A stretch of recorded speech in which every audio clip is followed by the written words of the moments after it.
when you look at the facts, that something around 1 million people perished as a result of the actions of the British and Russian and Nigerian federal governments. I don't know what one does call it, but it was pretty close to genocide. It was the first of the genocidal wars that a great power got as close to as Britain got to the war in Biafra. And that was totally wrong. And that was wrong.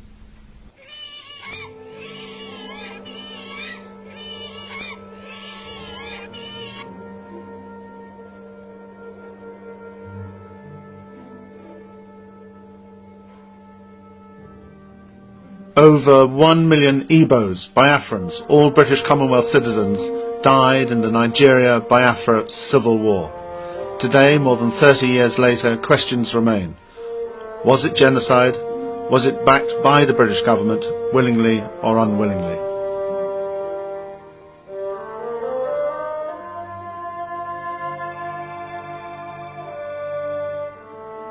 If you have part of the population, or as I say, the whole population being wiped out and murdered without any protection on these grounds, ethnic or religious or economic grounds and so on, you have genocide.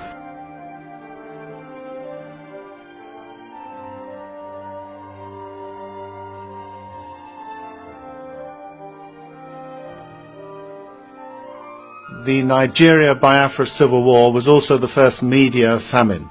For the first time we saw starving children in newspapers, in magazines and on television.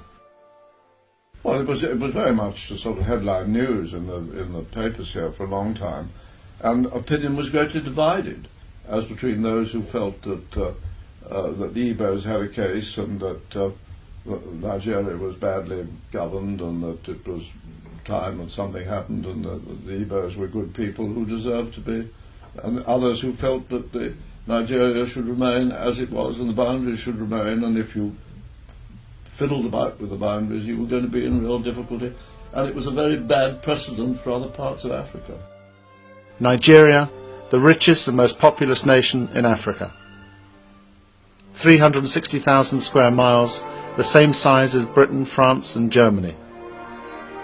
65 million people, 3 major tribes, Hausas in the north, Yorubas in the west, Igbos, Biafrans in the east. Some say the British rigged the odds against the Igbos from the beginning, from even before independence. Of course, we also knew that the elections by 1960 had been rigged. Everybody in the know knew that we had our boys in the north, our puppets, we'd put them in power. They hadn't won at all. The people in the south had won, the nationalists. Some say war was inevitable. The rest of Nigeria had always been jealous of the unity, the strength of the Igbos, the way they had managed to march together to build a better future for themselves and their children. In 1966, the world's attention was focused on Eastern Europe and the brutal Russian invasion of Czechoslovakia. The Middle East, the continuing conflict between the Israelis and the Palestinians, Southeast Asia, the American war in Vietnam and all its horrors. But throughout Nigeria, up to 30,000 Igbos were being attacked and brutally murdered because they were Igbos. It's those who want us to lose the war in Vietnam. It's militants, activists, revolutionaries, anarchists, and communists. That's who it is. To the international community, it was just another African conflict. They didn't want to get involved. It was no concern of theirs. They looked the other way. They had other things on their plate. I would say that there is a difference between when a man belonging to a rich country dies and when a man belonging to a poor country dies. Not necessarily black men, because you can have the same problem somewhere in Asia. No, I believe that the United Nations, the international community, is still dominated by a very Europocentric attitude. Tuesday, May 30, 1967. Enough was enough. The Igbos, alone, isolated, ignored, declared their independence. Their leader was Lieutenant Colonel Ojukwu. The supreme commander and head of the military regime in Nigeria was Lieutenant Colonel Gowan. Both men had been educated and trained in Britain. The war that followed was one of the longest, bloodiest and most disastrously fought civil wars in history.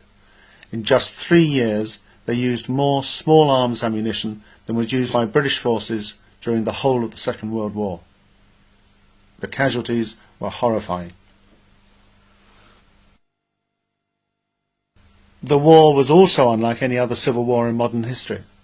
The Nigerian government, backed by the British, regularly and deliberately strafed and bombed civilian targets. I saw 10 deliberate bombing attacks on the civilian population, either hospitals or marketplaces, and with no question of any military target being in the vicinity.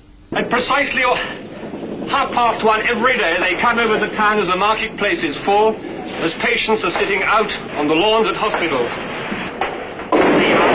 Here comes the next one. He's just above the mission now. I looked up and I heard the explosion. The convent was still there, but then towards the school there was a cloud of smoke rising up to the sky. The children's ward was the worst. Children's ward got a rocket right through the roof. There was a mother and child killed in bed, and another child was killed in another ward, and another child was cut in half up behind the kitchen. While it was deliberate, they finished an operation. The next 3 hours they come back again. So you could see that kind of thing for 3 days or 4 days.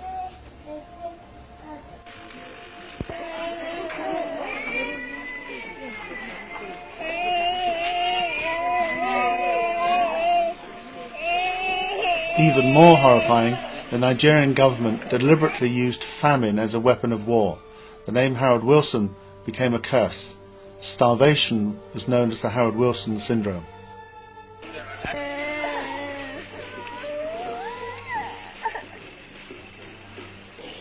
Many people, young and old, rich and poor, went to Biafra to help the starving and the dying. One of the youngest, the most famous, the most glamorous was Princess Cecile de Bourbon-Parma, sister to one of the pretenders to the Spanish throne. She told a committee of the US Senate what she saw. On the committee was Senator Edward Kennedy. I told him how I have been going out of the Biafra, and that one of the last nights I was with the children and the plane was not coming. And we were very anxious, and I had in my arms a little girl of, I don't know, 10 years old. And she was very anxious herself to see if the plane would come and save her. And finally we hear the motor's engine, the plane is coming. She looked at me, she smiled, and she died. And I looked at Senator Edward Kennedy, and I saw he was crying. Biafra made aid organisations throughout the world what they are today. It enabled them to develop and perfect their emergency feeding and rescue skills that have since then saved millions of lives around the world. It was the school of humanitarian action, Biafra, so I think it was the beginning of a new concept of wars and of the relation between humanitarian personnel, armies and the media. Questions remain unanswered. Was it genocide? Was the bombing and strafing of civilians? Was the deliberate mass starvation of innocent men, women and children backed by the British government, willingly or unwillingly?